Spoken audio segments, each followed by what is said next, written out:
Welcome to the Counselling Tutor podcast, the must-listen-to podcast for students of counselling and psychotherapy. Here are your hosts, Rory Lees-Oakes and Ken Kelly. Hello and welcome to episode 68 of the Counselling Tutor podcast with me, Rory Lees-Oakes.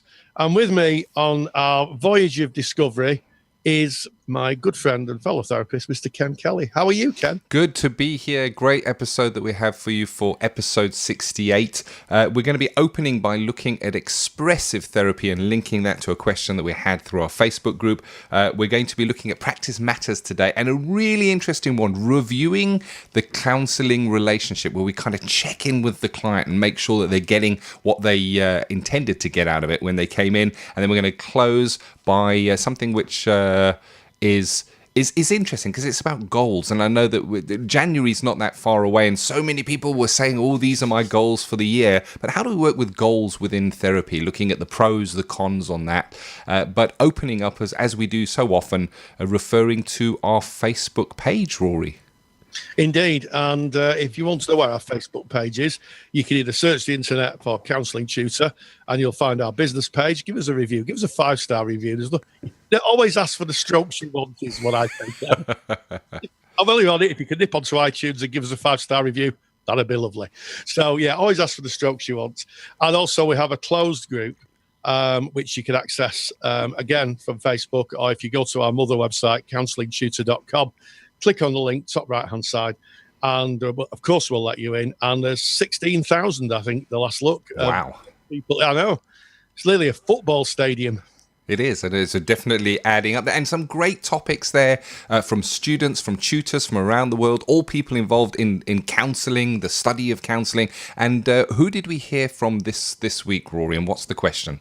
Well, a long-time supporter of what we do and a regular poster in our page, Amanda Ridyard. So hi to you, Amanda. And she says, hi, Rory and Ken. Just wondering if your guys had done a podcast on the development of expressive therapies or maybe its weakness. Well, I think that's really interesting because when we think of expressive therapies, sometimes we talk about art therapy. Yep. And the work of Natalie Rogers, which, of course, was Carl Rogers' daughter. And Rogers talks of his daughter's work as ploughing new ground. And it certainly is. So I've got some observations on using art or sand or any medium. And actually, I found reference to it in Moby Dick, the book Moby Dick. Ah, interesting. Novel, yeah. Call Me Ishmael. That's the greatest start of any book I've ever read. Call Me Ishmael, so much of an introduction. And effectively, it's a story of people hunting a whale. It works on so many levels. But as part of the story, someone nails a doubloon to a mast, and the doubloon was an old-fashioned coin. And each of the people on the boat went to look at it, and they all saw different things within it. And in fact, Ishmael, who's like the hero, the anti-hero of it, he reflected his own reflection back where other people saw different things.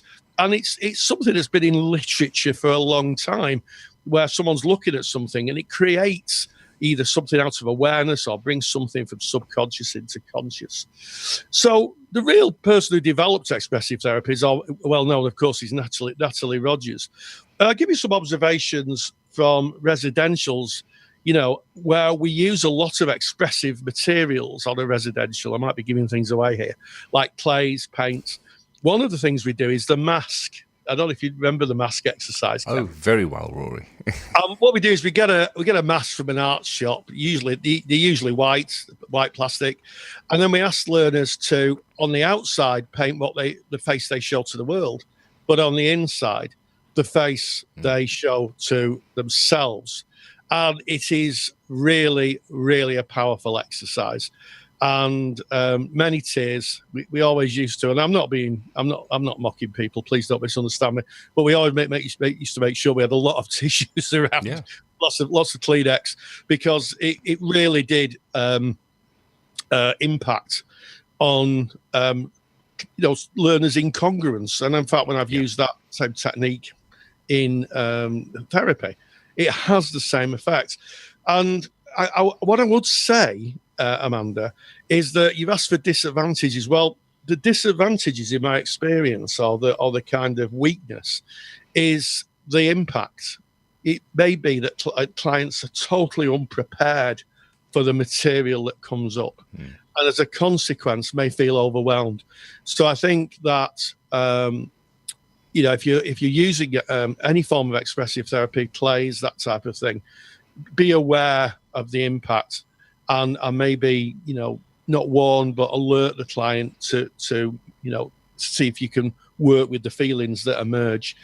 The other side of it is that some people just don't think they're artistic, and it's trying to get the idea across that it's not about creating another Picasso or a Rembrandt or all the other kind of art that's around.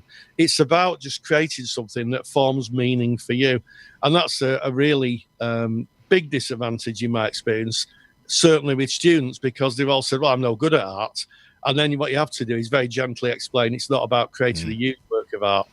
And in fact, the resistance might be that they're so poor at it, or they believe they're so poor at it, that it brings back childhood memories, maybe from school. Our old friend transference again. Big time. Transference tends to show itself in that kind of a situation. So expressive therapies can be drama related, they can be art related, they can be music related. There's many different ways of bringing that in. And what you're doing is you're using another conduit to basically tap into the emotions, the thoughts, and sometimes the subconscious processes as well. And that's where we see that transference, that counter-transference show itself. And it's a safe place in a way, in that I'm going to go back to the mask, Rory. So we're talking about the mask. You're drawing on the outside of the mask. This is what I show the world. And then on the inside, that I don't show the world, that I see, that I feel, that is on the inside. And there is incongruence, what I show outwardly, and here's what I keep inwardly. And in drawing it, it's almost like a threat-free environment, as Rogers would suggest that therapy is very effective in a threat-free environment. It's a threat-free environment because you're painting. And you're in a different mindset, using a different part of your brain to do the artistic expression. And it's amazing that when you take that, you may not think too much about it when you're doing it, because the tears are generally not as the artwork is being done, but as it is being maybe explained to the group, to peers in pairs, where you would sit and explain what your mask is about. And as you start looking at it and start looking at what you've created, it's amazing what can come up and what you can actually key into when you start talking about it. Yeah, absolutely. As a therapist, you've got to be super alert to that, because sometimes you have to contain the client. You have to contain the client and hold them emotionally, because it can be. And as I say, I have a limited experience with it in therapy, but quite a lot of experience working with students on residentials. And it can be, it literally is from 0 miles an hour to 100 emotionally. And sometimes you've got to kind of lean over and grab the steering wheel.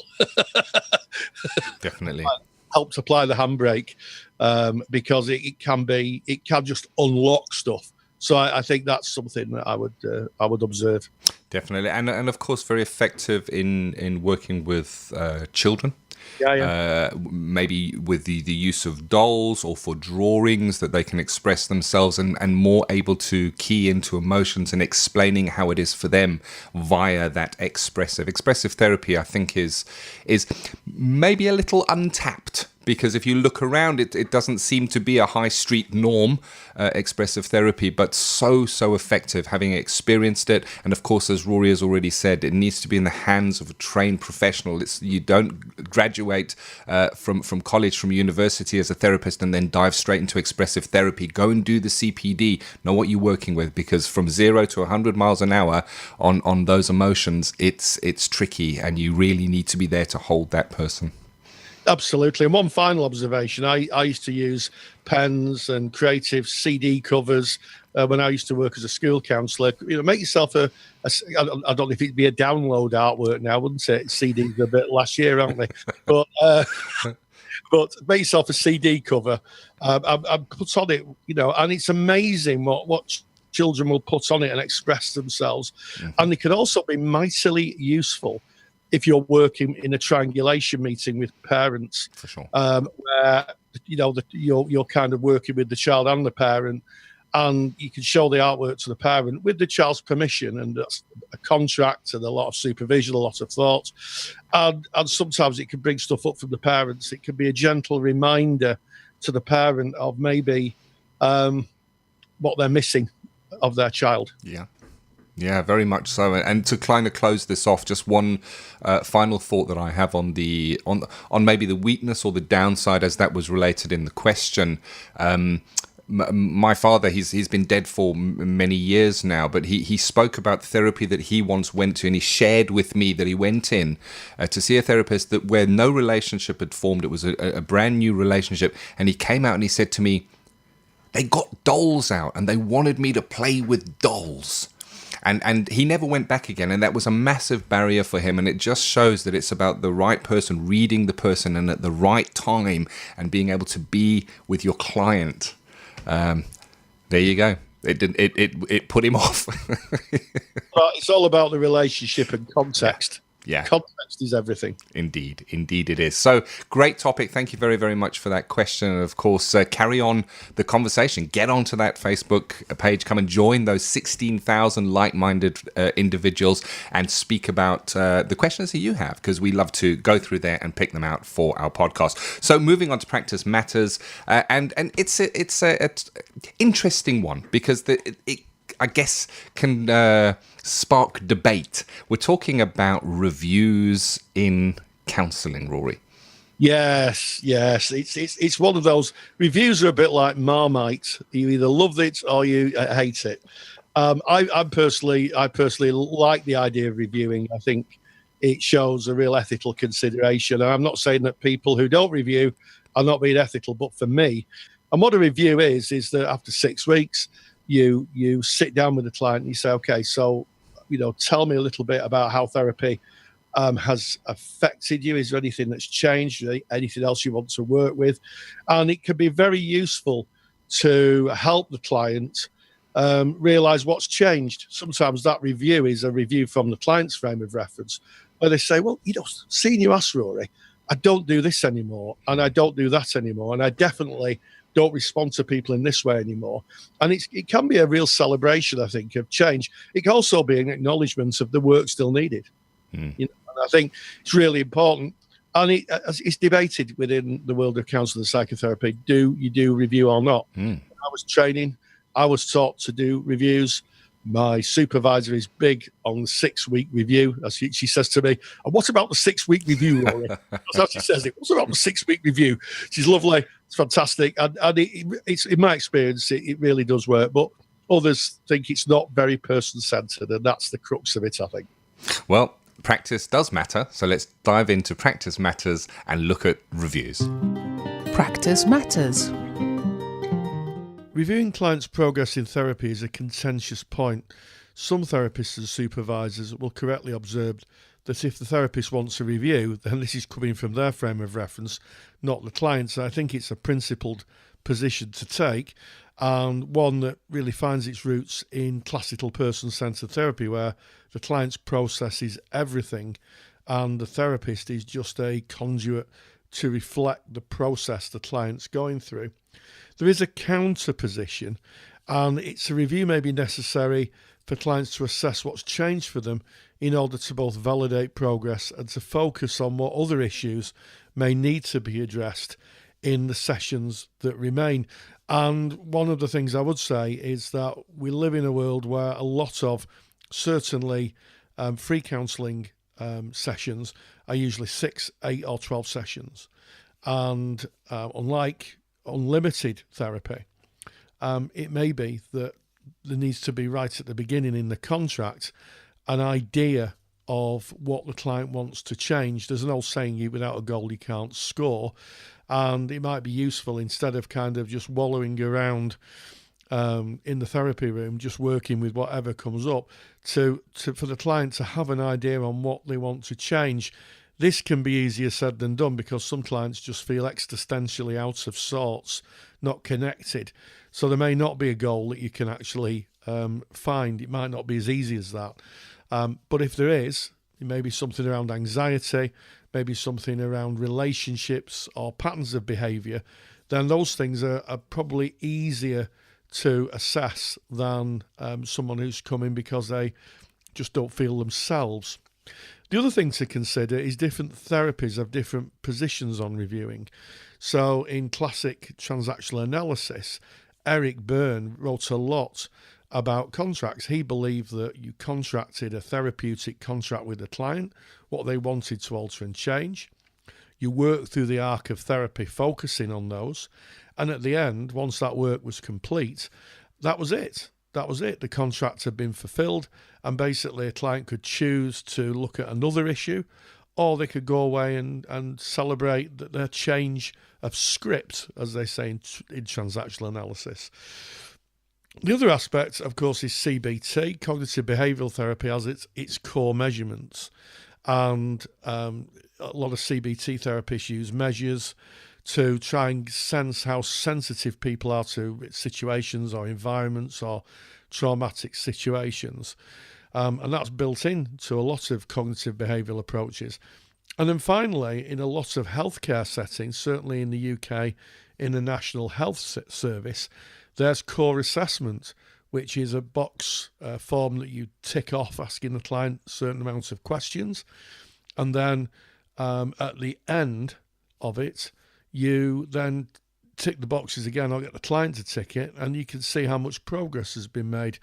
There used to be a form called a HAD, I think, Health, Anxiety and Depression, which kind of gave a percentage. The person who was the counsellor could work out by marking the form, and 1 to 5, the questions were, do you feel anxious? Now 1 being not anxious, 5 being very anxious, and then people would choose.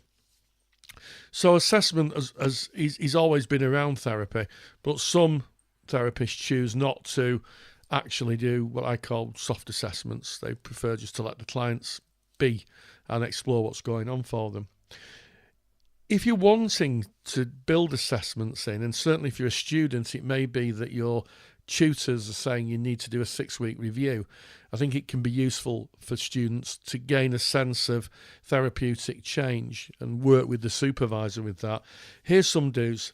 During contracting, explore that reviews are part of the way you practice. So this isn't a surprise to a client.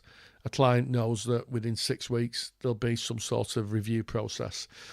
Certainly ask the client what they feel about this. The client might say, well, I don't really want to do that. In which case, you have a decision to make whether you want to go into a review process or not.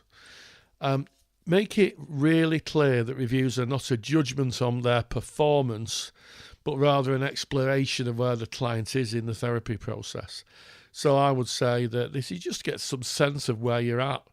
It's not target driven. It's not like, maybe being in employment or another field where you've got goals to hit. This is just us talking about, how you feel it's going. And more to the point, is there anything you need more from me? Is there anything that I can help you with more? I think that can be really useful, especially strengthening the therapeutic alliance. I'd also say to give at least 1 session notice before the review.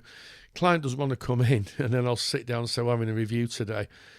Try and build it into the flow of times that you're with the client, the sessions, and just say, maybe next week, perhaps we could just take a little bit of time just to see where you're at. That basically is setting up a review. It's as informal as that. There are some don'ts. So the first is don't be dogmatic. If on the day of the review a client wants to focus on another topic, then work with what they want to bring. Don't push your own agenda.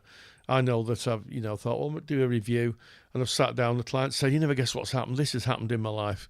Then maybe the review can be for another day. You need to work with the immediacy of what the client's bringing.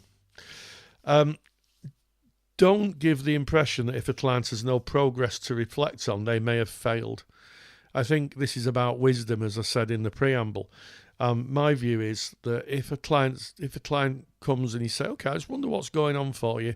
I wonder how you're feeling after a few sessions," which is the basis of a review, and they say, "I don't think anything's changed," that opens up a conduit for more kind of exploration of where the client is, and therapy then kind of re-engages and find out, okay, so tell me a little bit more about how you feel about that, and that again opens up a whole new therapeutic vista, so to speak.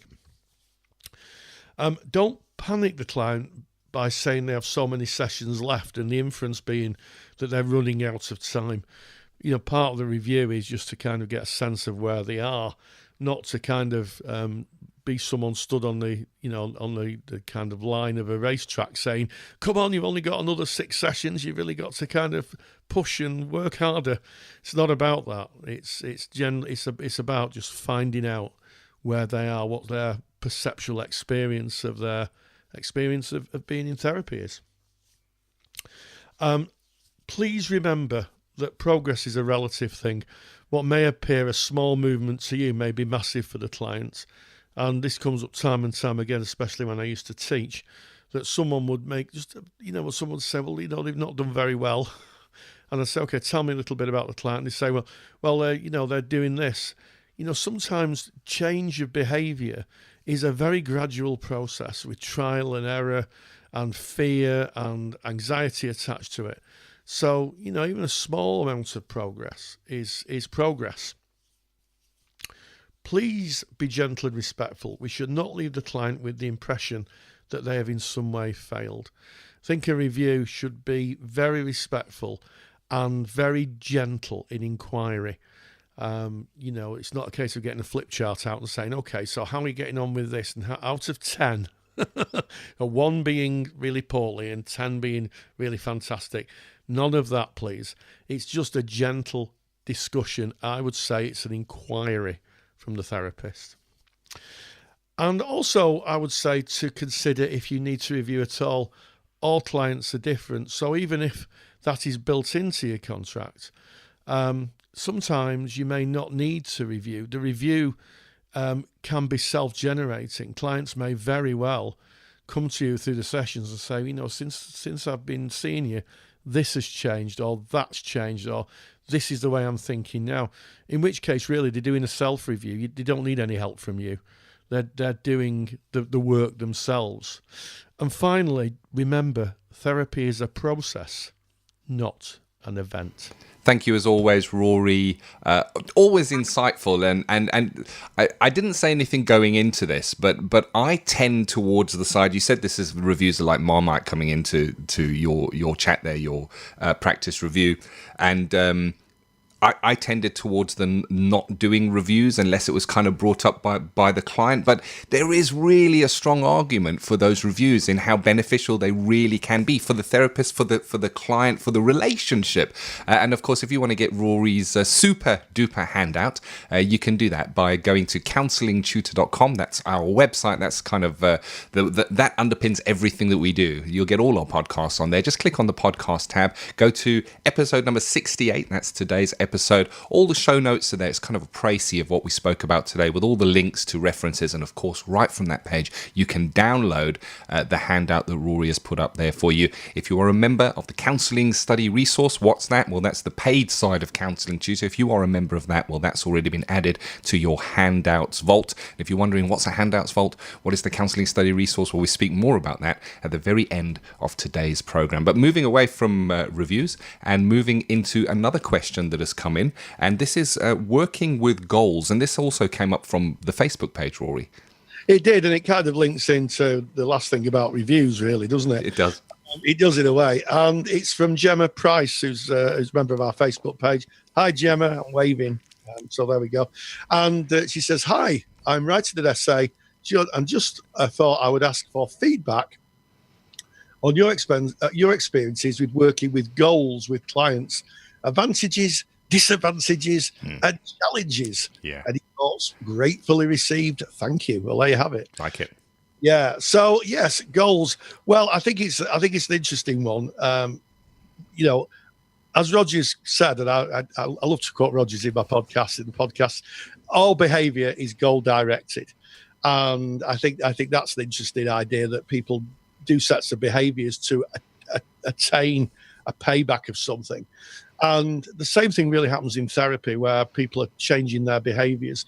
In person-centered therapy, the goals are really when we ask clients what they want to change, and it links into the therapy contract. And again, I'm going to talk about contracting in Practice Matters. I'm going to talk a little bit more about the therapy contract. But I think, there's an old adage, an old saying, without a goal, you cannot score. You can't score without a goalpost. So my view is that you ask clients what they want to change. Now, the advantages of that is that the client can see what they're working towards. In my view, the disadvantage is if you've got a client who has a history of overly pleasing people, you may very well just make stuff up. Yeah, for sure.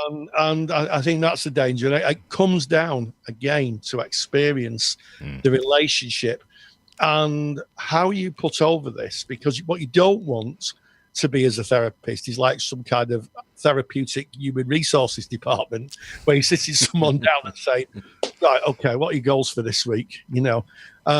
Because some of them might be very difficult, emotionally for people. This isn't a case of work-related goals.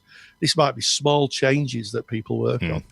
So the advantages are, I guess, for me, highlighting what's wanted to be changed, and you're both working towards a common goal. The disadvantages are that, that people might not tell you if they've not achieved it.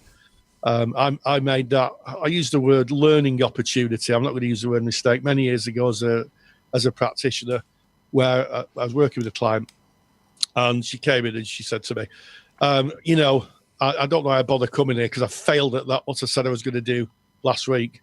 That was a big learning thing about the importance of how she took that goal away from, and how she felt as she failed when she failed to achieve it, or her perception of failure. And the challenges are wisdom.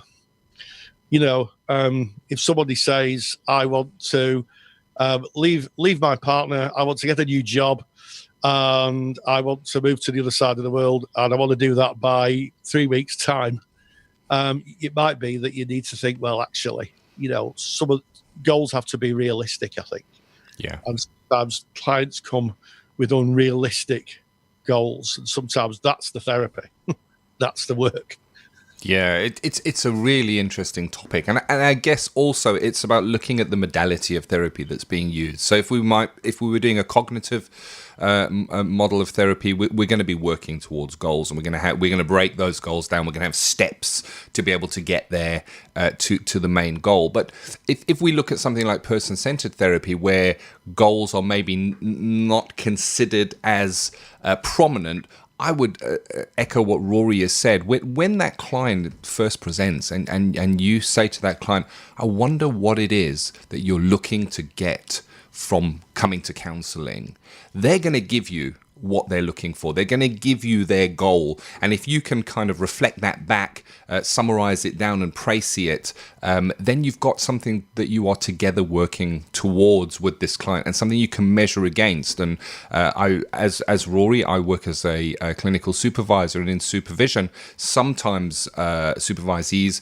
bring difficulty with endings of relationships. You've got this, and I don't know, is it time to end now, or do we carry on going? And one of the ways of looking at the ending, or one of the signs or indicators of the ending of a therapeutic relationship, is where the goal has been met, where the client has come in and said, I'm looking to try and get this, and then they've got this, and we can reflect that back and say, I remember when you first came in and you said you wanted to do X, Y, and Z, and with what you've just said now, I'm realizing you're actually doing it. You've actually got what you came in to do. Yeah, absolutely. And Eric Byrne, who was the founder of transactional analysis, based his whole therapy on our contracted therapy contract. Definitely. So the idea was initially in what we would call classic TA, you'd have a defined idea of what you're going to change. You'd work that with your therapist. Once that was changed, a contract had been completed, then you could either go off into the world and just be in the world, or you could then recontract for the next piece of work. And in TA, there is the school, I think it's the Steiner School of Contracting. Claude Steiner, I think, I stand to be corrected, but I think it's Claude Steiner and the contracting school of therapy, and so it's challenging. I think, as you rightly say, CBT probably has more kind of goals built into it as a therapy, whereas person-centered therapy doesn't. It's philosophical, isn't it? There's no goalposting.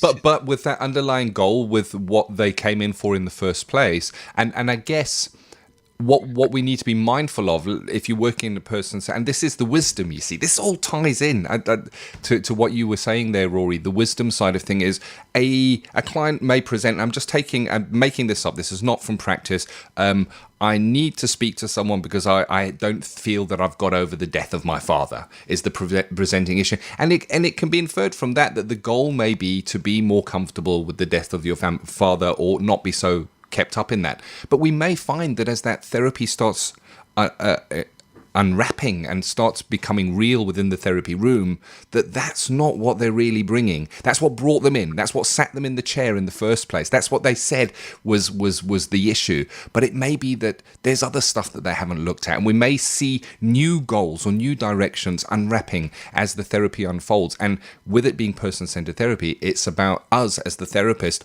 recognizing that through the wisdom and redefining what that goal is with the client, so we know where we're going. I think it's in Alice in Wonderland where Alice meets the Cheshire Cat and she says, well, where am I? And he says, well, where are you going? And she says, I don't know. And he says, well, then it doesn't really matter then, because if you don't have a goal, hey, that's it. Well, we've got a goal, and that's to end this podcast, Ken. See what I did there? I did. It was a great podcast. Started episode 68 with looking at expressive therapy, looking at practice matters, the subject of reviews, and of course closing with working with goals in therapy. Yes, and as always, stay grounded and stay safe. If you enjoy the topics and handouts here on the Counselling Tutor podcast, then you will love the Counselling Study Resource. CSR was built by myself, Ken, and Rory Lees Oakes to give you the support you need during your counselling studies. So get access to the world's most comprehensive collection of resources aimed at supporting you in your journey to become a counsellor. Take the stress out of your studies by visiting counsellingtutor.com/CSR. That's counsellingtutor.com/CSR. Thank you for listening to the Counselling Tutor podcast. Find the show notes for this episode on our website at www.counsellingtutor.com.